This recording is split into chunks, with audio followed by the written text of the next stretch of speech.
And hey, appreciate y'all being here. Got a good crowd so far already showing up. That's good stuff. We got South Carolina, we got Georgia in the house, we got Pulverizer from wherever the hell Pulverizer is. We got Parts Unknown. I think Pulverizer's in the Philippines. Connecticut in the house. I think Bruce in Michigan. Brian, I forgot where you are, Brian. But anyway, so everybody, we got Andrew Biggs joining us again, and I think it's probably been almost maybe a year and a half, Andrew, since we last spoke on this this stream. So, a lot has happened since then and everything. But I really appreciate you jumping on board. And guys, just as a familiarity, when it comes to Social Security, it's gonna be tough. Theo from Tejas is on. We got lots of good people showing up here. It's going to be tough to beat Andrew's knowledge of Social Security. So just FYI, I mean, obviously there might be a guy out there who knows more than somewhere exactly 100% somewhere, but I don't think we're going to find him very easily. So this is it's a treat to have Andrew on. Andrew's a all around good guy. Hey, Jill. And Andrew had written that article with Alicia. Is Alicia or Alicia? How does she say her first name? That's a good question. Alicia. Right. Alicia. Alicia. Thing. Alicia, Alicia. She'll answer to both, but maybe she's just polite. How about I've been a fan of Alicia of Senator. I've been a fan. I find their work to be very a lot of times, Andrew, a lot more on the pessimistic side than it ought to be, frankly. And I can't stand the National Retirement Risk Index they do. I just find that to be silly, but. Other than that, I think they've opened up a lot of eyes to the value of Social Security. That's for doggone sure. And I was surprised, frankly, when I saw your article co-authored with her. Can I ask you? And we'll get into the stuff, but how do academics, if I can call you that, how do you guys say we're going to do a joint article? I've always wondered how do you do that? Yeah, it's sort of interesting. I mean, it's interesting that I was working with Alicia, who is, she's an economist at Boston College, so runs the Center for Retirement Research at Boston College. And we disagree on a lot of stuff. I mean, I've been critical of the National Retirement Risk Index. I think it's too pessimistic. In this case, importantly, she is somebody who would want to fix Social Security almost entirely by raising taxes. I'm somebody who would, as much as possible, would want to do it by reducing benefits. And yet you find things you agree on. In this case, it's just very interesting. I'm finishing up a book on retirement now, and part of that is talking about rolling back the retirement tax preference. I think I probably said she was working on a paper, and I must have said something somewhere that said, okay, I'm skeptical about this. And then she said, hey, do you want to go in and work on this? So we ended up doing it together. So it must have been that I said something that tipped her off. But we've written a number of, there's a lot of politics with things like Social Security, even retirement, and people are on different sides of that. There's a lot of topics in retirement that are just research topics, and we've written sort of technical papers on that where you're just not, you're not divided on political lines at all. And just the interesting thing is that people who work on these issues, something like Social Security is a really politically fraught issue. And I did congressional testimony last week, and it was terrible. It's all politics. And yet the researchers who work on it, the policy experts, are much less political. They really are willing to talk to each other about it.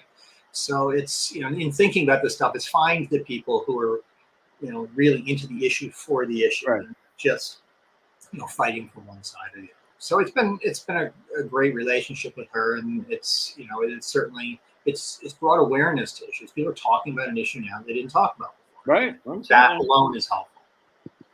How do you I'm just curious.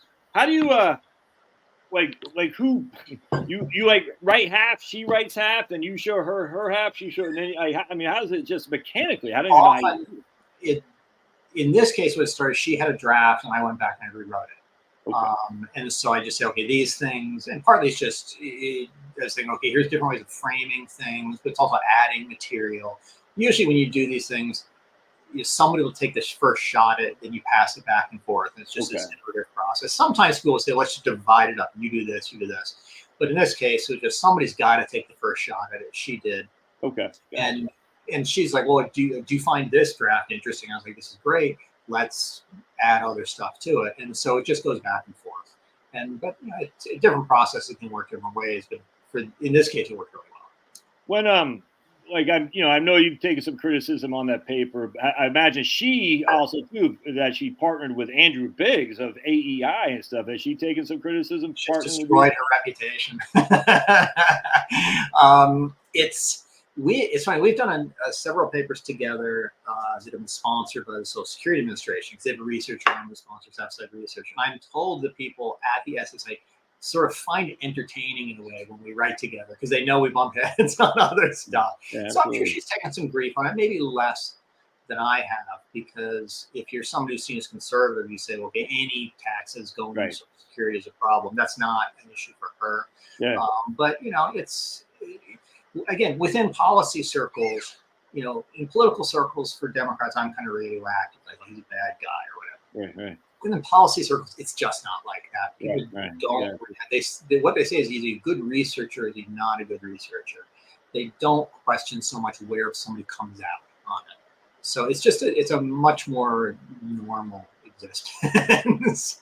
Yeah, I figured you'd take more heat just because we're going against conservative orthodox, which I used to buy into myself, like, oh no, and I'm just like completely over it now. No, it must mean you're a liberal. No, I'm not a liberal in the least. I just I find the orthodox to be actually quite silly, and the fact that I bought into it for so many years, like under no circumstance and wealthy people are like way up here should pay any more tax. I'm like, I don't buy that anymore.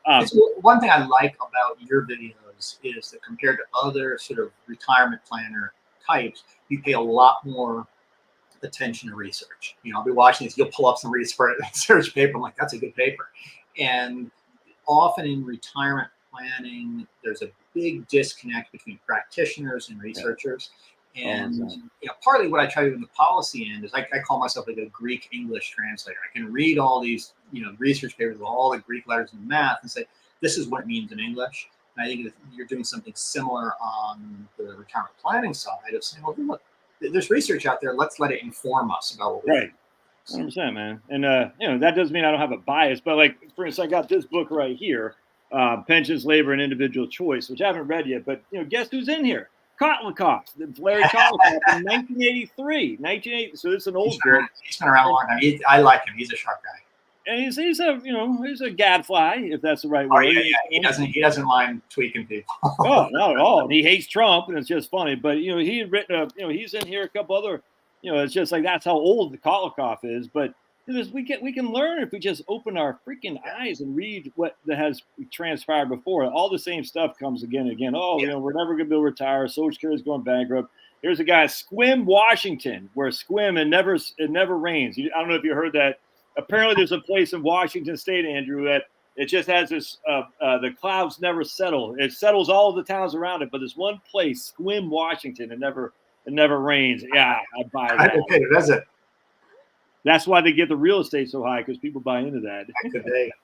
As opposed to the rest of Washington. Right, exactly. All right, so your paper was about getting rid of the tax preferential treatment for 401k IRAs, and I guess the pushback, obviously, from conservative circles is that being a tax increase and all that. I don't even want to really talk about that so much. I actually but I was more interested in the fact, and I consider it a fact, that the idea that the 401k increases savings, I don't find that to be true. The fact that I'm saying is I don't find that to be true. And I read your rebuttal against the critics where it's not the 401k, the tax deferrals that increases people's savings. It's not. And I'd just like for you to kind of chalk on that a little bit.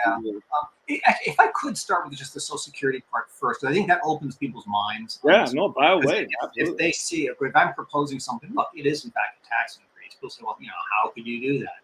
And like Alicia and I differ on how we fix Social Security. The stuff I've proposed, there's in a book done by AEI maybe last year called American Renewal, but I have a full book coming out myself hopefully in the spring.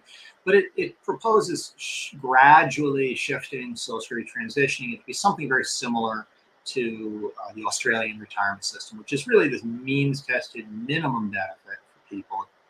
You're guaranteed not to be in poverty, but on top of that, everybody is given a retirement account at work. Everybody's signed up for it. Yeah. That is something that is, in terms of cutting costs, that goes far beyond what even most conservative politicians will go for. But even if you do that, even if I got my wish list, because it has to be phased in for several decades, you're going to need extra money. And it's just, this isn't because I want to raise taxes. It's because we left this thing so late. Right. We've known since 1984 that Social Security faced this long-term funding gap, and we've done nothing. And everybody says, okay, if you wait longer, it gets harder. Hey, guess what? They were right.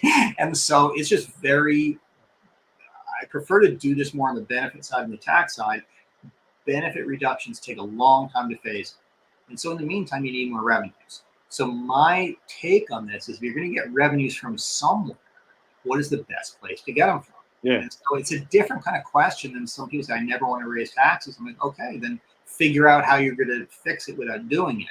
My critics haven't done that. The politicians criticize me haven't done it. So that's just setting the baseline of we need to get a certain amount of revenues from somewhere. So once if you're willing to accept that, then you open your mind and say, okay, how does where do you want to get it from? Do you think the conservative Inc. are they willing to accept that we need to get revenues from someplace, or I mean, what do you think? Because right now, Republican policymakers are simply in denial on Social Security. It used to be. See, I worked in the Bush White House in 2005 when he did his push for Social Security reform, and that was. I'm having a little bit hard time hearing you. You got a? Where's that mic? Can you get maybe try that right now? I'll set closer. Sorry about that. That's right. Yeah. Okay, but I worked in the Bush White House in 2005 on Social Security reform, and his thing was, okay, we're going to gradually reduce benefits for middle and high income people. And so, by doing that, you're cutting benefits, to be sure, but you can avoid tax increases. What we have now, and to be honest, this is a Trump thing, is he has said, well, I'm not going to cut tax, or I'm not going to cut benefits for anybody at any time, no matter how rich you are. I was in a congressional hearing last week, and I got criticized because I thought, if you're two top earners that retiring this year, you get $96,000 in combined Social Security. I was like, that's just way too much. Compared to other countries, Canada, Australia, UK, it's like 3 times more they're paying. But I got criticized for it.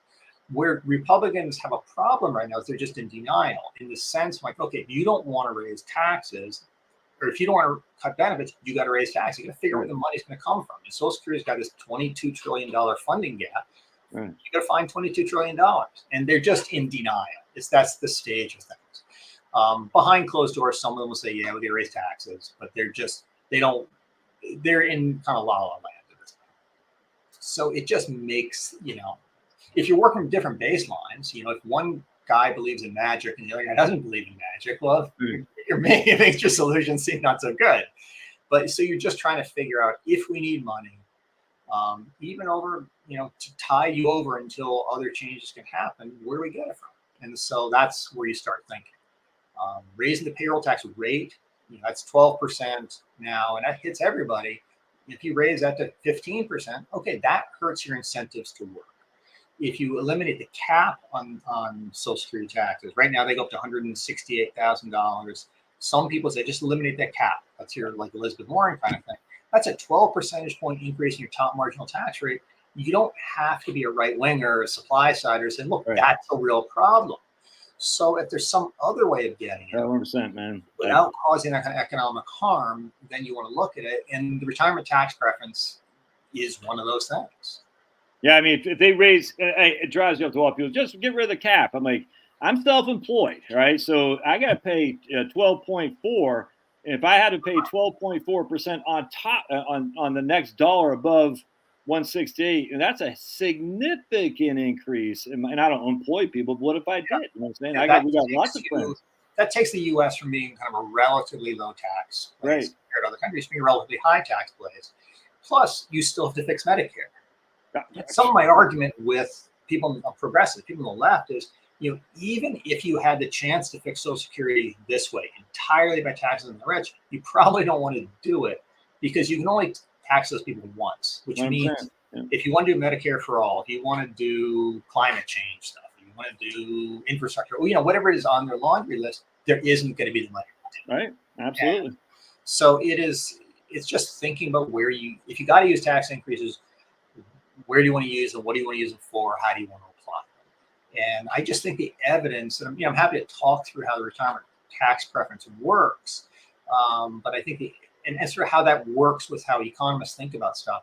But I just don't think it does what people think it does. One of the criticisms we've gotten, and this comes from more tax-oriented people on the right. They say, okay, lowering taxes on savings encourages people to save more. That's good for them, good for the economy. So therefore, we should have this tax preference. Right. And it's, you listen to it, you're like, okay, that sounds right.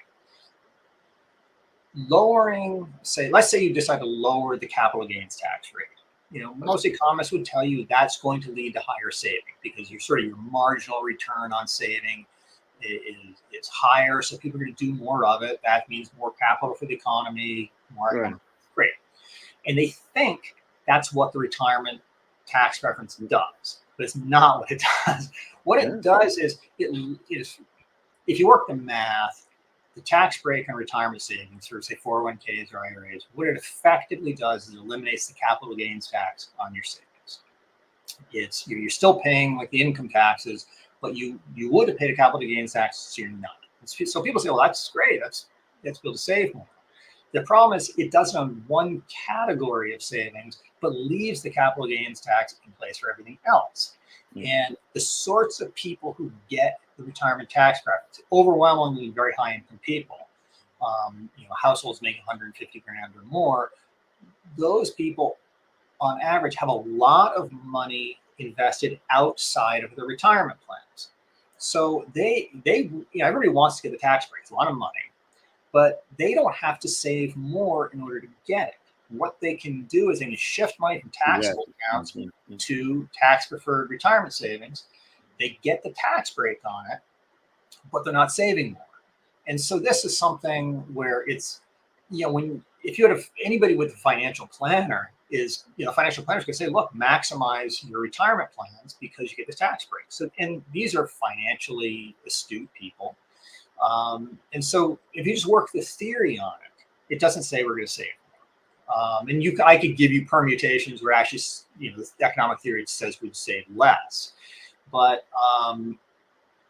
the point here is you've got a theory on how this works. And then if you look at the actual research on it, researchers look at what happens to households when they start, say, participating in IRA plans. Because this is a nice experiment. In the early 80s, these were opened up and people joined.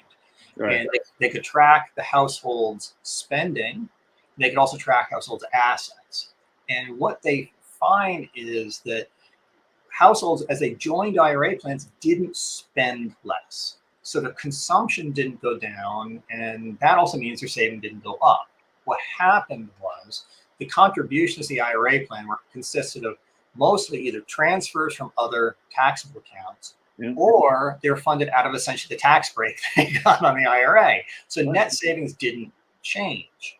And that sort of experiment, that kind of analysis has been done in places like the United Kingdom, Denmark, Spain, Italy. And you'll find the same result in all these places because it's what you should do. I mean, it's just, if you presented me this choice, that's what I would do. I don't necessarily want to save more, but I do want to pay lower taxes, so I can do it. And so some of the critics they're using this way oversimplified economic model of what's actually going on here. And there are some contrary studies, but people say, well, look, we've got evidence that 401ks increase saving. And I completely agree. I mean, my bread and butter is saying the 401k system has worked pretty well, but it's not the tax preference that's doing it. Exactly. It's not the tax preference. So keep going. Exactly. And one way to think about this is you look at how many people save for retirement IRAs. Answer, very, very few. IRAs they're simply a rollover vehicle. Yep, absolutely. Versus how many people save in 401ks and how much they save.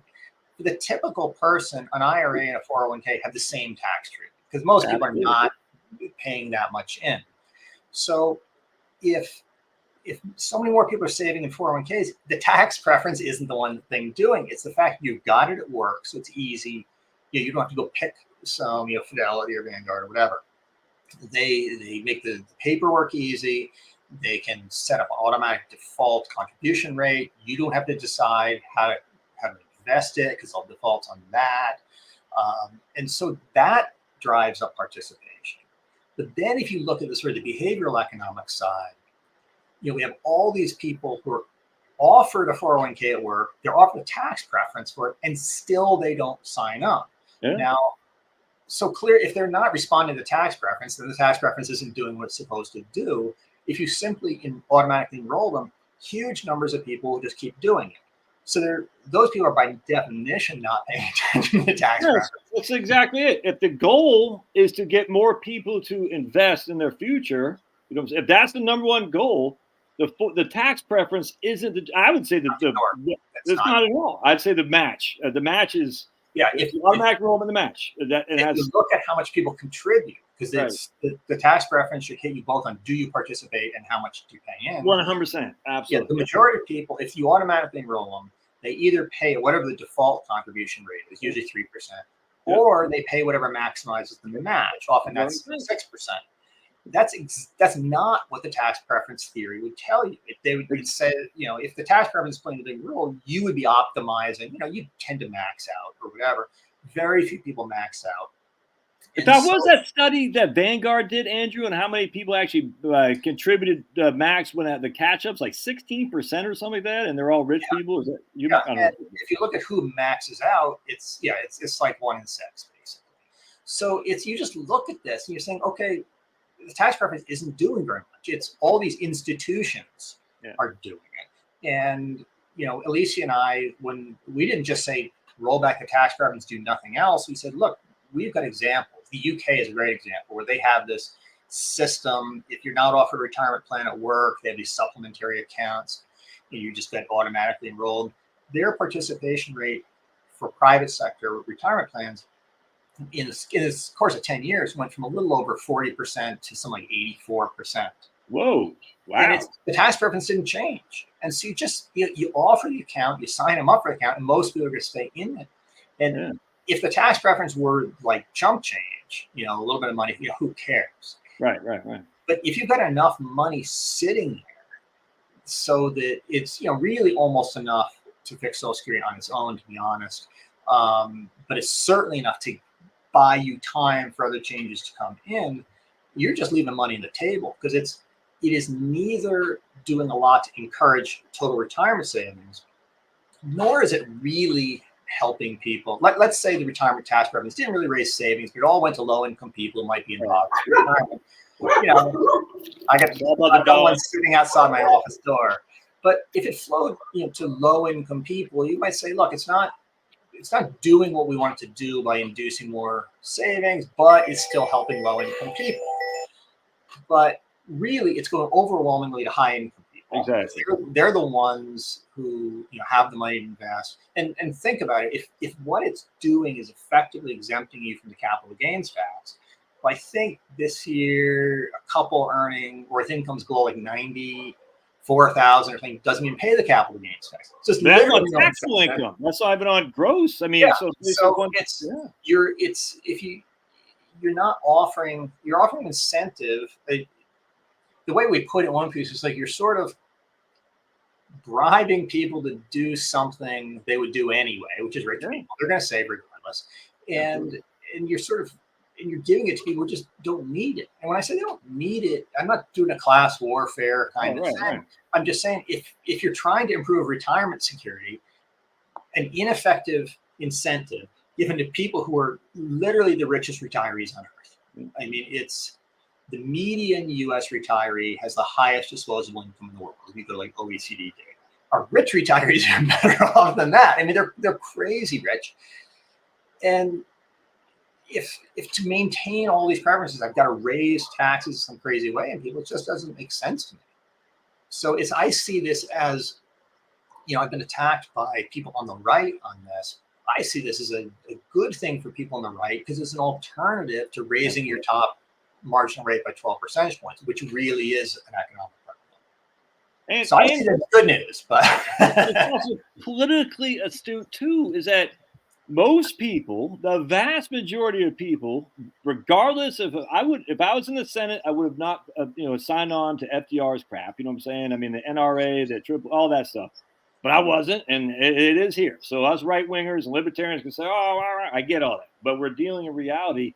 but we need voters. And the voters, Trump's base isn't the uber wealthy, the middle class and working, the small business owners and lower middle class are our base, which predominantly rely on Social Security. And so this is a good fix that's politically astute. And I don't understand why the Republicans can't get it through their stupid heads and say, like Trump, now he said it in a way that I probably wouldn't have said it, but say, hey, we're not going to reduce your benefits, but we still got to get money in there. How are we going to do this? Exactly. It's one of those things. It's like if you talk to people about fixing Social Security or Medicare or whatever, and you say, look, we're going to raise taxes or cut spending. They'll say, well, why don't we, or cut benefits? They'll say, why don't we just cut wasteful spending? I'm like, all right, this is wasteful spending. It's not doing what you want it to do. It's not helping people who need help. So it's, if you want to say wasteful spending, this is it. And you can look at other, there's all sorts of other tax expenditures that don't really do much either. But this is tightly focused on retirement. So exactly. Thematically, they go together. So it's, part of the problem is that the economic. Going mobile to let my dog out if you wonder what I'm doing here, Andrew. I got knuckleheads that. But so the economics are a little tricky. So it takes some time to explain to people. They really don't understand how you could have tax incentive to save without it increasing savings. That's a tough thing for people to get over because we're used to the idea people respond to incentives. It's just the way some of these people portray it is way oversimplified. And so I get this criticism from people who tax people who think in these very theoretical ways. I come at it, and I know the tax stuff, but I come at it from the retirement part. We were really thinking how the components play against each other. Well, in your paper, you said that this would go, I think you said it would go, I almost want to say 80% towards the funding gap of Social Security if this were to happen. I can't remember the exact amount, but it seems like I have 80% or something like that on my mind. I'm like, and that is huge. That is huge. I know there would be a tax increase on the wealthier. They would pay more tax today. That's a fact. But at the end of the day, is that what the whole preference was to begin with, is to get the wealthier people to have more money tax deferred? And the answer is unequivocally not. Social Security was to keep people out of poverty. And I just, but I think you said it was like a significant win for Social Security in terms of funding. Do you remember what you said? I can't give an exact number. It is upwards of 70% and perhaps significantly upwards. Yeah. Because if you stop, if you go to the Treasury Department, the Congressional Budget Office, they'll tell you the sort of the net cost of the retirement tax preference this year. It's around $185 billion, or a little less than 1% of GDP. That number is the net of how much do we give up in taxes today when you contribute minus the present value of the future taxes we're going to collect when you retire. Exactly. So that's a net present cost. If we were to eliminate the tax preference going forward, we're still going to be collecting a lot of money from people currently retired because they got the break from the past. We're not going to change that. We're just going to collect ordinary income taxes from them when they withdraw from their accounts. We're not going to be giving up that money in the tax break going forward. So it's the initial savings will be a lot more than $185 billion. It might be twice that. So, but it's a lot of money. And you can do this, which probably isn't going to reduce retirement savings, isn't going to throw anybody into poverty in retirement, or you can have the biggest tax increase in history, whether it's payroll taxes, the tax cap, income taxes. It's some of the response I get is, well, why don't we abolish Social Security? All right, that's not going to happen. Why don't we do this? Among the options you've got, this is a pretty good one. Yeah, we're not abolishing Social Security, for heaven's sake. And the same kind of thing Andrew, in my business, I'm retirement planning. I'm not planning on any Social Security. I said, okay, what are you going to do about health insurance? Well, I'm going to Medicare. I'm like, okay, I get it. So Social Security is dead, but Medicare is in good shape then, huh? So, come on. It's just we're dealing with silliness across the board. It frustrates me no end because I'm sitting there thinking there are solutions that do a lot of good stuff. Yeah, and at the end of the day, socials, I think, wasn't you, somebody had written 66 million people are currently on, maybe the SSA, on Social Security right now. Mm-hmm. We're not taking a 20% or 25% reduction to these people. That would talk about a Great Depression. If they had less spending by 25%, we'd have, PCE would drop through the roof, whatever it is, the basement, and the whole con would just shutter. And that's all there is to it. So it's not going away. The thing that actually ticks me off about some of the rebuttals, I'm going to share with you one of the. I think I got one of the rebuttals on here. From the George Mason people, and again, right here. This is it. And I went to George Mason. I got an economics degree at George Mason, and I was actually the economic student of the year, Andrew, your old buddy Josh, in 1997. So I'm not. Congratulations. I went to the HH. Oh, what the hell? Did I lose it here? One second. I think I lost it. Where did I get you? Oh, there you are. I went to they used to have a member of the Institute for Humane Studies at George Mason. Yeah, that's now the Mercatus thing, I guess. But anyway, what I didn't like about these guys, and I'm a fan of Veronique by and large. I think there's some areas I'm not a fan on when it comes to certain things that go into somebody's belly or arm, if you know what I'm saying. But I don't know these other two. But what they said, Social Security needs fixing. Tax increases on savings are not the solution. But they didn't give us any solution. See, that's the thing. It's like, that's all great to be, oh, we can't do this, we can't do this. But what is your solution? And if abolishing Social Security, that's just not even on the table. That's not gonna happen. And the interesting thing about the paper, I mean, and I sort of said this in my kind of response to critics. Sometimes you get criticized by people who you think are either stupid or they're just ill-willed. They're being political. Right. That's not the case. Vero, I worked with at the Cato Institute. Chuck Lawhouse, he hired me into the Bush administration. Jason Fichtner, the third author, I hired him into the Social Security Administration. I just talked to him on the phone the other day. So these are all people who I respect, who I know well, but they're just thinking about this in an oversimplified way. And I just this morning I was thinking exactly your point. Okay, if you've got some other solution for Social Security, I need to hear what it is. I mean, Chuck of the three has probably got the most fleshed out ideas for Social Security. I'm not sure even he can get us there without raising taxes. I'm a huge benefit cutter, and I couldn't. So, and so it's quite. So this is the way I put it to people: is say for my plan for Social Security, which is on the far end of limiting benefits, for the next 30 years, I need an amount equal about 1% of GDP to make up the gap, unless you're going to cut benefits even before that. What I said to them is, I need 1% of GDP. I've got a way to get it by rolling back the tax preference. You find me 1% of GDP in some better way. And you never get an answer to that. But the reality is, unless you got some magic, we're going to need some money. And so I just think raising the payroll tax, I mean, that discourages people from work. And guess what? We won't be able to work. If you eliminate the cap, that 12 percentage point increase, there's huge incentives to hide money. Everybody's going to be doing some sort of S-corp or something. Man, everyone's going to. I could not agree with that more. It's funny you said that. That's. Oh my goodness. You want a dog? I can drive to Oregon and give you a dog. So this guy can't make up his mind if he wants to go in and out. Do you have pets, Andrew? I can't. He is outside my office door now looking in, and I was tempted to let him in, but as soon as I let him in, he's going to want to go back out again. Yeah, well, same thing.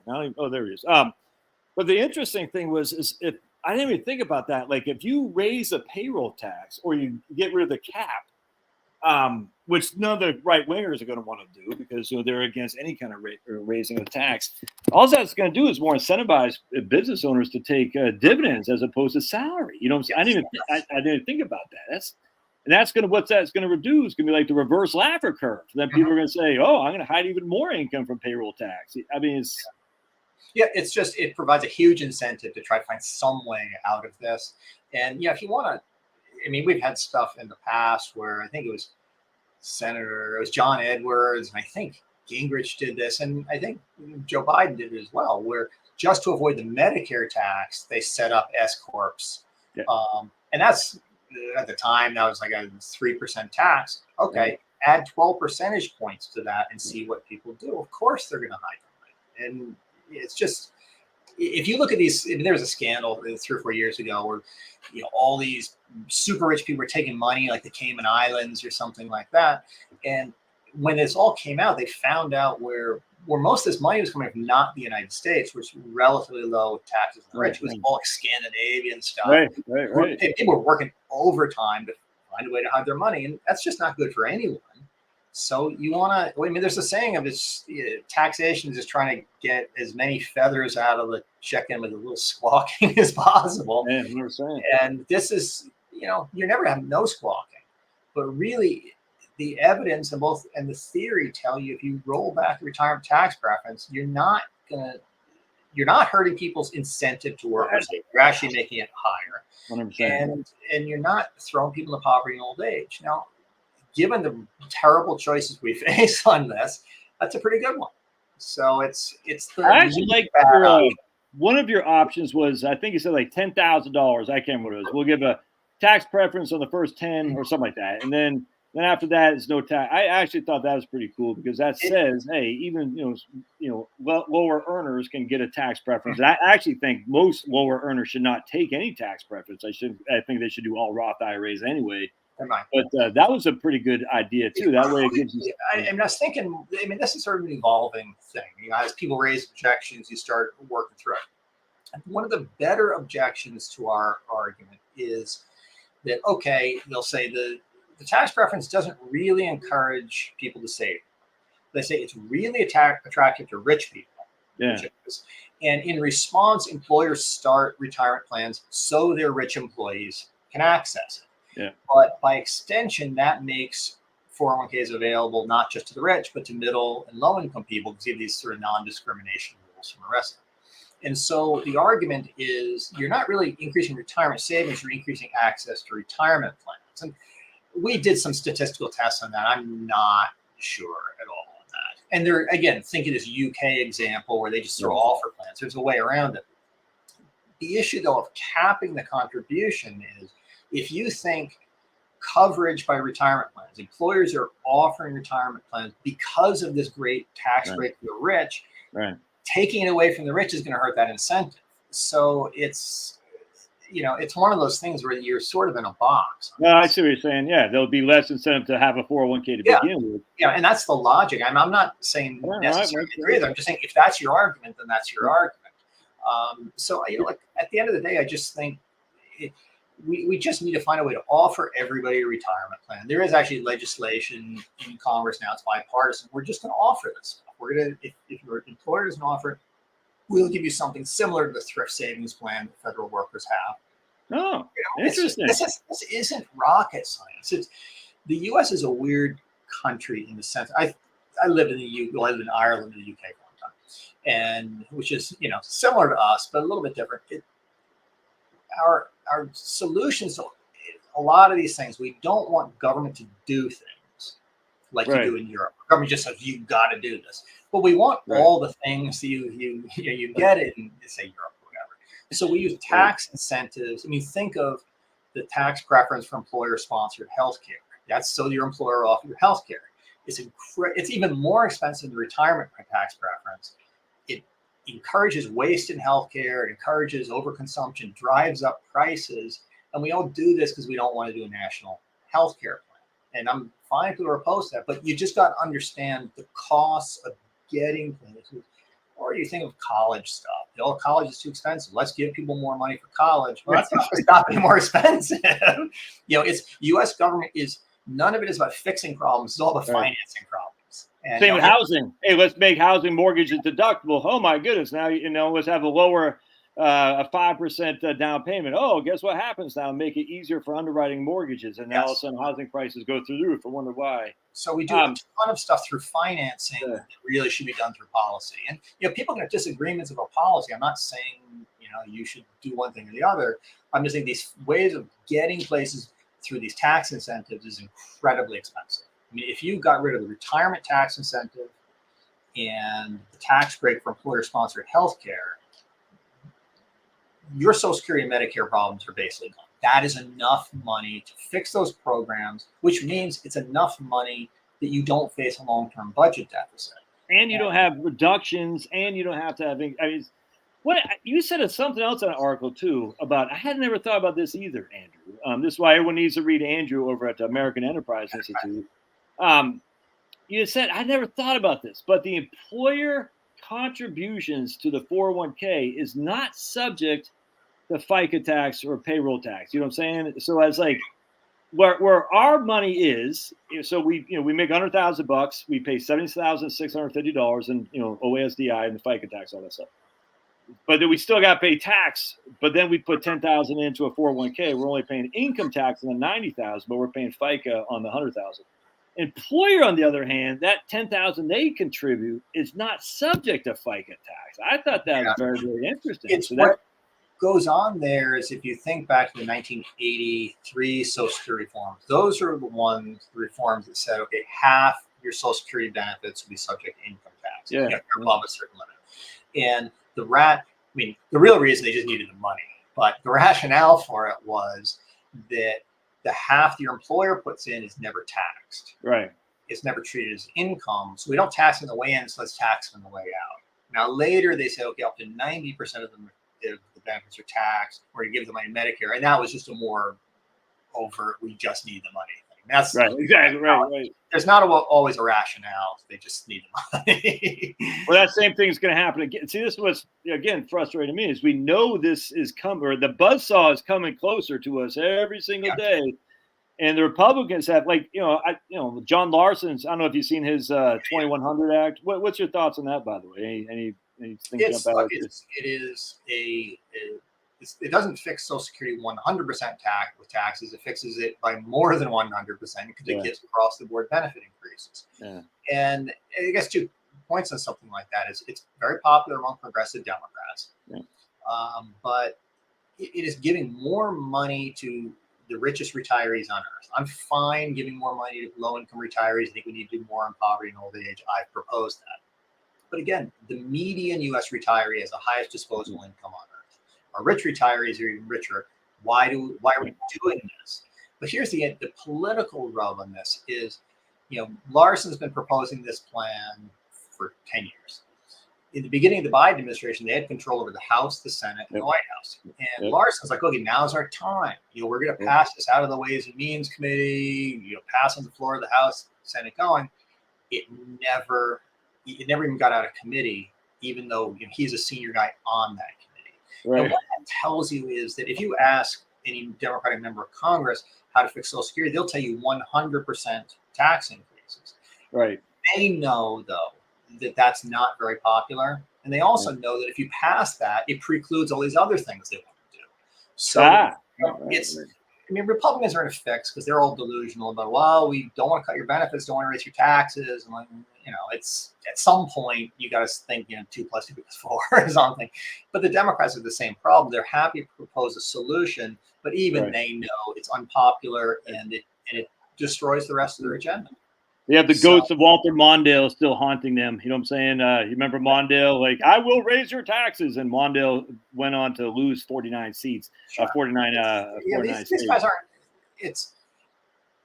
It's like a Nixon thing, watch what I do, not what I say. Yeah. And they, sometimes what comes out of politicians' mouths is very one-sided. Sounds kind of extreme. At the end of the day, though, they sort of know what's going on. I mean, if you're some senator from Connecticut, you got a lot of guys in Connecticut running hedge funds, and you whack them with higher taxes, they're going down to Florida or something.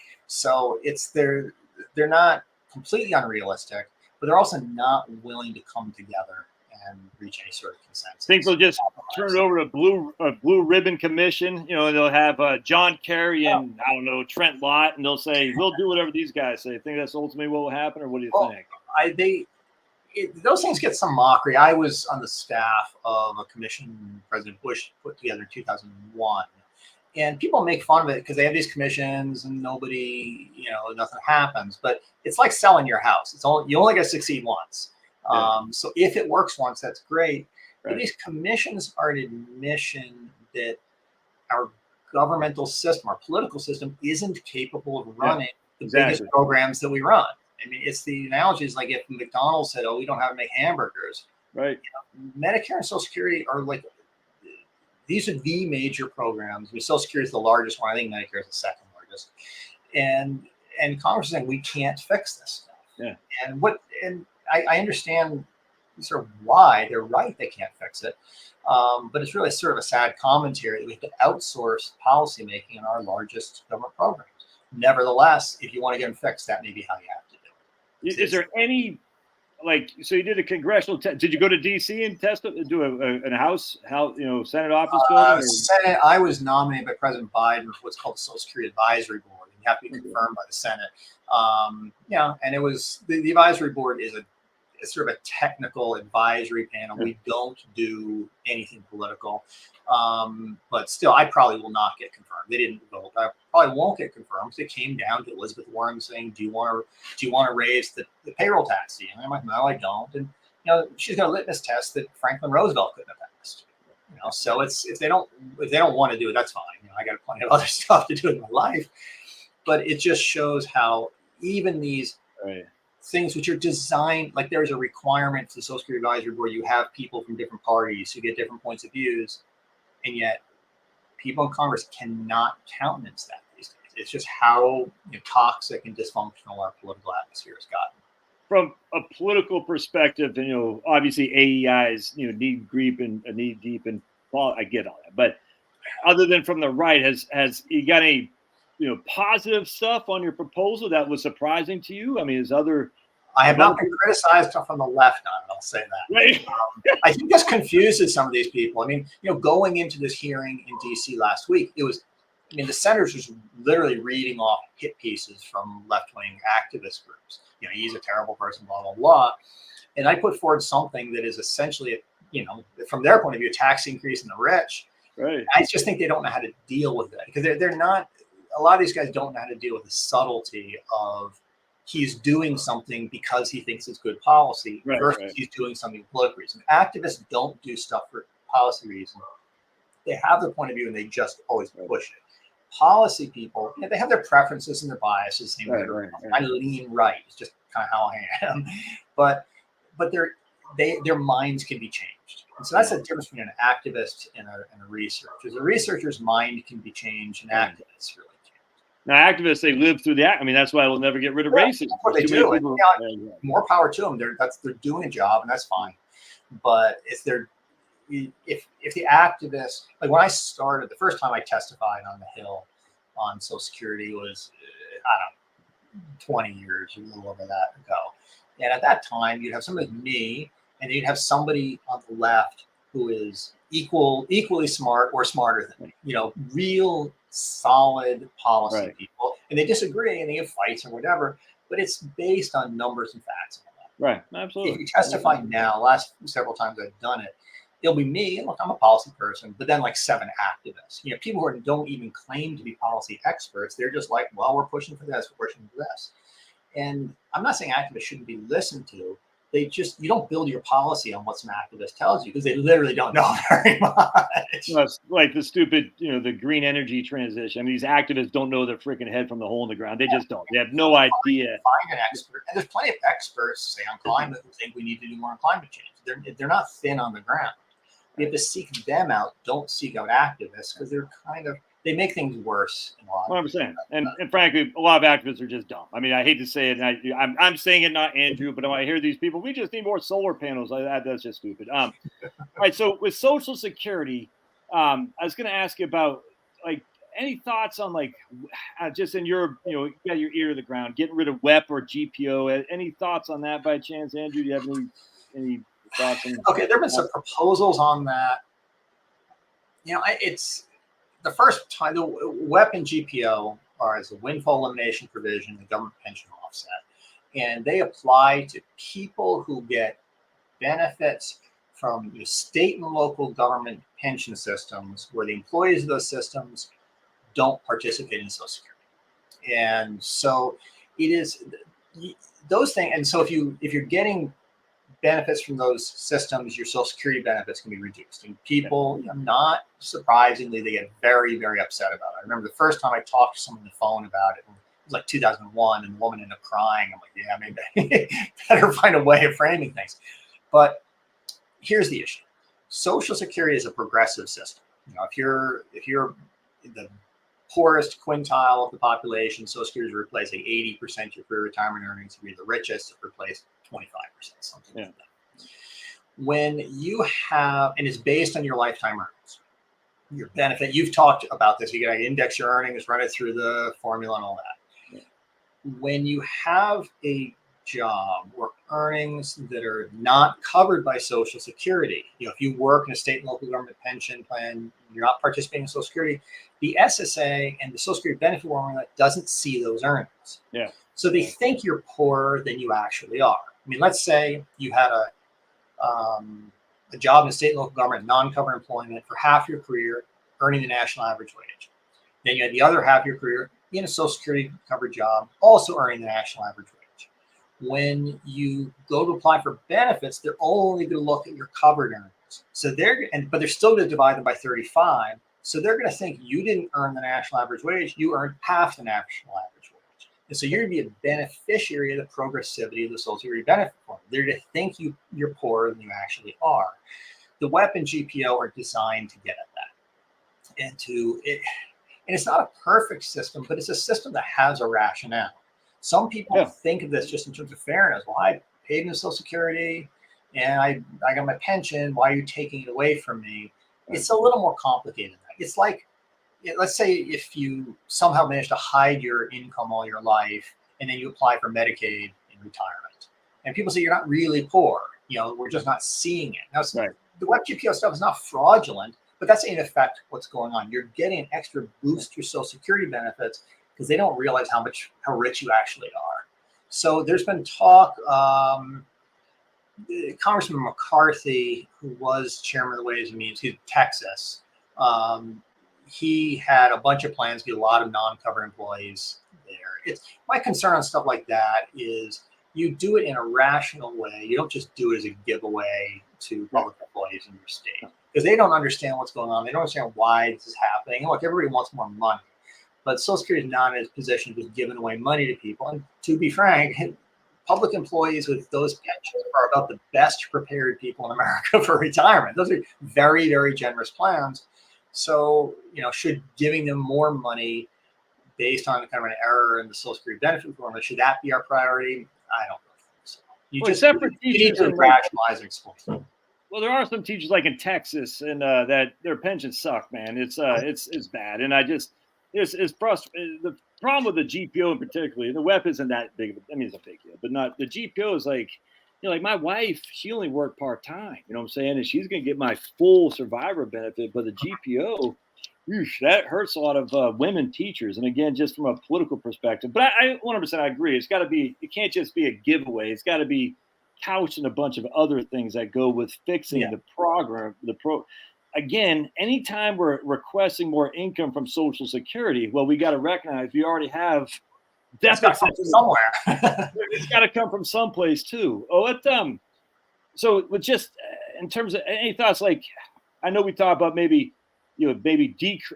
I don't know if you and I talk about this, but like the last bend point 15%, like to keep people out of poverty, maybe increase. I think you might talk about this in something, but increasing the second bend point to 45 and decreasing the third bend point to 10. I don't know how much that would change anything, Andrew, but that that'd go a long way to helping the lower end without reducing significant.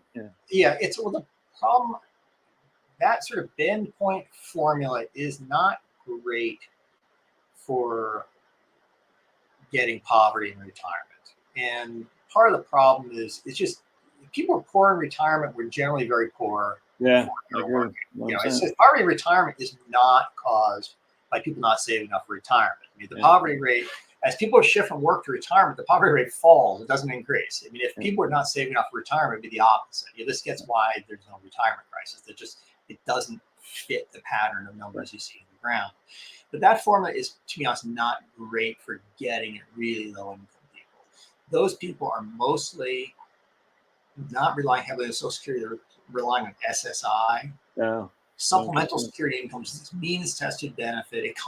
SSA, Social Security administers it, but it's not payroll tax finance, not trust fund or whatever. I've just argued, you just increase. What I've argued for is a flat benefit for everybody, basically. It takes time to get there. You don't you're not just pulling the rug off from people. But if you look at places like the UK, is that what they do? They say $3,000 a month for everybody, whatever it is. You know what I'm saying? It's just a flat benefit. You get it. And what that says is nobody's going to retire into poverty. But if you want, for income replacement purposes, I want to replace my previous income, then middle and high income people, they save to do that. So you're dividing the job in half. Social Security kind of is like neither fish nor fowl. It's not great at reducing poverty. It's also not necessarily great as a total retirement plan. And so we just need to rethink this stuff. And the reason I look at other sort of what we call Anglo countries is it's if you say, okay, look, this is what's happening in France. People like, but France is just a completely different place. Yeah, absolutely. Canada's not. I mean, it's, you know, if you look at Canada, I mean, their maximum Social Security benefit is less than half of what ours is. Wow. And you know, people survive in Canada. It's just they just don't give it to rich people. But their equivalent of SSI, this sort of means tested benefit to help the very poor, that's better than us. And so if you can get better poverty protections at lower cost, why not do it? It's, you know, I mean, there are some incentive effects, but to be honest, the people who are really at the bottom in terms of retirement incomes, they're not, their day-to-day lives aren't like your and mine. They're very sporadic labor force attachment. Most of them are not going to be working in jobs that offer 401ks. Zero of them have financial planners. It's just it literally is a different world. It's hand to mouth is not quite the right phrase, but they are really worried about putting food on the table. Yeah, so reduce their incentive to save for retirement. Like none of them are saying. No, that's the whole thing. It's like we need everybody to have it. How about what do you argue? How's your argument against the same naysayers about if we just use funded Social Security with general revenue, it's basically a welfare program? I see that doesn't fly for me either because we're still paying a tax into it, a significant tax. Well, that's my argument. So it's not. I mean, we're still paying it. It might not be earned. I guess some of this pushback, but in this came like in the Mercatus paper, they made this argument. Well, if you fund it with this money that's not payroll taxes, and they say, it's off to the races with the raised benefits. The thing is, if you look at countries that do this, they'll have lower benefits and us not higher. And the reason they have lower benefits is that they have the flexibility to say, look, this system's getting to be too expensive. Let's modify it. It becomes way more easier to reform. Social Security has two problems in the sense. First, people think it's a self-finance, self-funding system. It has trust fund and all that. Now, the reality is the trust fund sort of is just an accounting measure, not real money. So people think it's self-funded when it really isn't. And then they say, and it's all earned benefits. I earned my benefits. I paid for them. Well, even today, and I wrote a piece in the Wall Street Journal about this several months ago. Even today, the average retiree is being promised benefits that are like 25% more than he and his employer paid in taxes, plus interest on those taxes. So the idea we've all earned our benefits isn't right, but we think we have. So it's this framing effect that people are really reluctant to accept changes to their benefits, not based on need, but based on this moral claim, hey, I paid for these things. And then, so that makes it really much harder to reform these benefits. If you were in Australia or Canada or UK or wherever, and you say, okay, we've got to reduce benefits, people would make the argument, look, I need these benefits, that's fine, but they're not necessarily going to make the argument that I deserve these benefits because they understand that this is sort of a welfare program, but sort of is. So it's this argument that Mercatus guys made, I understand the argument, but I think the conclusion is exactly contrary to what they're saying, that this system of earned benefits and self-financing program has made it so much harder to fix Social Security. I mean, I spoke at an event at Stanford maybe 6 months ago, and it was sort of celebrating or marking the 40th anniversary of the 1983 reforms, when we last fixed Social Security. Now, we did this stuff in 1983. By 1984, they knew Social Security again faced a long-term funding gap. So we've had 40 years here, people, and nothing has happened. And that's because it's full structure. And so it really is, with a lot of these things, look around the world and see what works. And so it's just, if things, people look at a place like Australia and you look at these rankings of retirement systems, I don't put a ton of credence in them, but Australia's ranked like number 3 or something. So if you can have the number 3 retirement system in the world, with 0% poverty in old age at half the cost of Social Security, why not do it? Those rankings are silly on their face. But the point is they've got a pretty well functioning system. Right, 100%. No, absolutely. I just remember we were like 37th out of 440. I was like, and I looked into it. I said, this thing is so stupid. It's like, if you look at the U.S., if you look at the numbers, again, highest median income in the world. But if you also look at like surveys of retirees, I've seen stuff they ask retirees in different countries. How well are you able to maintain your pre-retirement standard of living? That's the key threshold question. U.S., UK, Netherlands, places like that are top, and those are ones that have strong private savings. People criticize them, but that's how they do it. The bottom is like France, Germany. I mean, the French are the worst. Like 15% of them say they're satisfied, and Americans way higher. So it's, some of these rankings are like, well, we rank your retirement system based on biodiversity. I mean, it's stupid. But then you got to look at home ownership. I mean, the vast majority of retirees own their homes, and the vast majority of that majority own it without a mortgage too. So, I don't know what the rental numbers in France are, but we're homeowners in the United States. Sure. And that's all that. That's not just rent-free existence through retirement. It's also de facto long-term care insurance. Absolutely. What happens is usually the wife lives longer than the husband. So if the husband's in declining health, the wife will help him. He's gone. Once she needs long-term care, you sell the house and then you go. So long-term care is one of those things where you'll read these stories online. Oh, it could potentially cost you $10 zillion. If you look at data of how many people are actually paying that kind of money, it's practically none. I know. People are either decently prepared for it, or the certain insurance system works. The small number of households who pay a ton for long-term care are by and large households who can afford to pay a lot for long-term care. I'm not saying it's a perfect system, but the idea is, if you look at like bankruptcy rates, if our retirement system didn't work, you'd see bankruptcy rates rising in retirement. People run out of money. Oh, actually, they're falling. It's all this stuff is just contrary to the narrative. So it's a fascinating issue to work on as a researcher. Well, speaking of Elizabeth Warren, she had written I can't remember, a piece or something like that, basically saying 50% of bankruptcies are caused by healthcare. And there's a lady, Gail Harriet, I think is her name, from UCD or something like that. And she just destroyed that argument, man. It's so, I'm not going to say it's fake, but it was very misleading. And I was at a conference a couple of years ago where people were talking about this. And you had people who were bankruptcy experts on aging. And these were not like right-leaning people, but they treated the Warren arguments. It was just mockery. It wasn't even like, hey, I think it's wrong. They're just like, yeah, it's just kind of a joke. It was just not. 100%. Yeah, because again, going back to the activists versus the policy wonks. The policy wonks, they're biased, but they still want to get they like the numbers. Precisely, man. They say, do the numbers fit? If they don't fit, can I fit under my bias? But if I can't, then maybe, like you and I, we both started this conversation before on the phone. I used to believe in complete legalization of all drugs. Now I say, I don't think that works. You know what I'm saying? I said, that doesn't seem to be working. You learn. And, it's luckily Oregon did it for you. So you didn't have to do it there.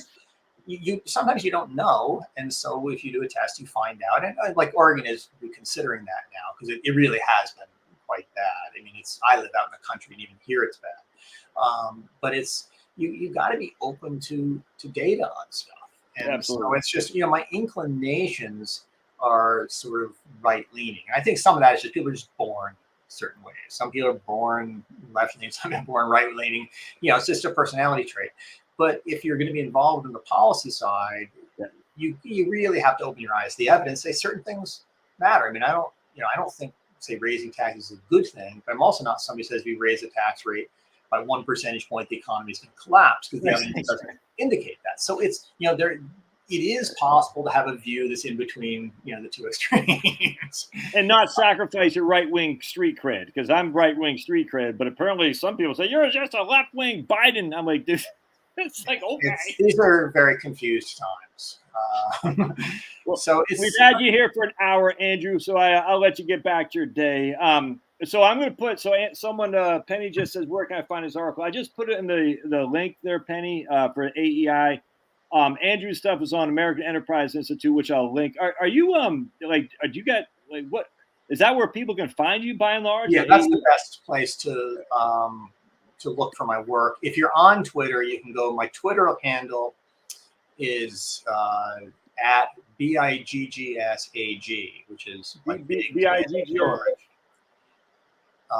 My wife pointed out that my Twitter handle is equal to Big Sag. It's not perhaps what I was thinking about, but you reach a certain age, but it's Biggs AG. And so that's all the Twitter stuff. If you want to find my longer stuff, it's on AEI. Are you posting a lot on Twitter? Yes. If Twitter is good, if you can restrain yourself. I probably should get on Twitter because there's a couple of guys I like quite a bit who post a lot on Twitter, and I'm not on Twitter, and but I'm like, I'd follow you for sure. There's a lot of good researchers you can follow, and again, I said this before, but the advantage you're bringing to the game is you're paying attention to the research, and a lot of what I see, I'm not saying all financial planners are bad or whatever, but it's just a lot of what I see is, I'm just like, that's just not what research is telling us. So it's just being able to, you want to take research into practice. And I mean, Twitter's a great place. If you follow some of these guys who's like academic papers you read, a lot of them are on Twitter. If they see something, they'll post it. They'll comment on things. You just have to stay away from the political stuff, which is insane. I don't. And is there porn and stuff on Twitter too? I mean, I've heard like all kinds of porn. Like, it seems a lot of my latest followers are wearing bikinis. So you would think with AI they would be able to sort of sniff that one out. And I'm like, I'm pretty sure that this woman is not interested. I mean, I'd be very flattered, but if it appears she wants my money, then no.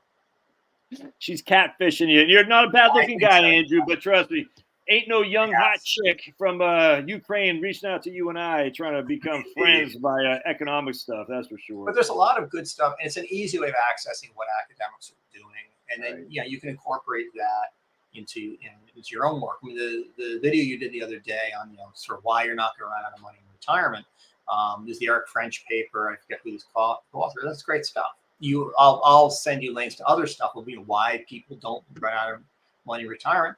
Big reasons they don't want to spend as much. It's just, man, it's a correlation between health status and utility you get from spending money. Absolutely. Like, when my dad first retired, he's like, the guy bought like a new car every 2 years. I'm like, this is crazy. By the age of 70 or so, he's like, I was sitting there watching Jeopardy. He just didn't want to spend. And so you see declining spending. These people aren't running out of money, but the researchers are good, like Mike Hurd and Suzanne Rowetter. Yes. You know those guys? So they just do a study. They're like, okay, if people are spending less, how about if we just ask them why they're spending less? And the survey, be like, I just get less enjoyment from it. Do you know those guys? Yeah, I know them. They're very, very interesting. Oh, man, tell them, if you don't mind, on my behalf, tell them they freaking crush, because I've been. I will. I love those guys. Those guys are such. I've never met them, but I've done so many videos from using their stuff because they just kick ass and take names. And I'm just sitting there. When you read these guys, you can't help but be optimistic because they're using the data that's out there. I got my man Tom's on here. He sent me all the stuff from the HRS, and it's a nightmare trying to figure all the stuff out. But I'm like, so I got you can't see it, but I got my spreadsheet up there, the RAND stuff, and I'm just like, I don't really have the time or the capability to go on all that HRS stuff, the Health Retirement Survey. Yeah, but that's tricky data set. So those guys do, and I'm sitting there. They're straight HRS people. People, it's funny in research. People specialize in certain data sets. Sometimes they are researchers. HRS is their thing. It's a health and retirement study, which is a very detailed study of older people, and they can do all sorts of different things with it because you get to know the data very well. Yes. They've said openly. I know both these guys, but Mike has said openly he thinks this retirement crisis claim is vastly exaggerated. Whose word am I going to take? Him, who's truly one of the leading researchers in the field, or some columnist or member of Congress, or whatever, who hasn't studied it. Are they married, those guys? Because they run. Okay. I was going to ask. Yeah. So tell them on my behalf and my whole that they stick ass and take names. And by the way, their research has made me money because every time I do a video using their stuff, I get pretty good views. So I'm making it sweet. Well, they might ask for a kickback on that. But it's one thing I find, because I'm sort of in between these different worlds. I'll work with people on Capitol Hill. I'll write for the Wall Street Journal. I'll also attend and present at academic conferences. Right. And sometimes these really heavy-duty researchers, they like it when people are paying attention to what they do. You would think they'd be like, oh, this guy's writing for the newspaper. He's not great. They're so good to me because they like their ideas to get out there. They want to help the world, believe it or not. And they're doing that. And you doing are too, Andrew.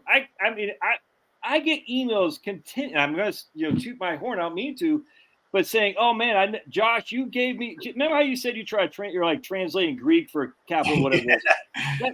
I get that stuff all the time. Like then I read your stuff or I watched your stuff and I said, "Oh, I can do this." And it's not from me. It's just I take stuff from you, from those guys, or I'll hate to say it, I like Alicia Munell, but that retirement risk index is not smart. I'm just like, I'll just analyze that, and people say, "Man, you don't know what you've done for me." And I'm like, it makes me feel good, but it's on the backs of people like you who are doing the grunt work to prove that this isn't, it can be done. And in fact, you're like Isaac Newton. You stand on the shoulder of giants. 100%. Absolutely. And anyway, those guys, anyway, all right, I'll let you get out of here. I really appreciate it, man. You're crushing, Andrew. Yeah, you got some articles that come to your mind, send them to me, man. I'm always looking for good content. And it doesn't always have to be in agreement with me or you. Just if something looks of interest to you, Andrew, I guarantee it looks of interest to me. So I'm very happy to do it. Send it to me, man. All right, well, thanks to you, thanks Josh, and thanks to your viewers. You always appreciate people taking the time to pay attention to what you're doing. And they're all saying Pulverizer, who I bash on all the time because he likes Pink Floyd. He says, Andrew, you're the man. All right. And Pulverizer is not a bot. So he's not some Ukrainian girl in a bikini. But a lot of these guys on my channel. I play the guitar, and I was just playing some Floyd yesterday. So Pulverizer and I are on the same page. Gotta go now then. Oh, my goodness. All right. That's right. Andrew. God bless, man. See you. Have a good one.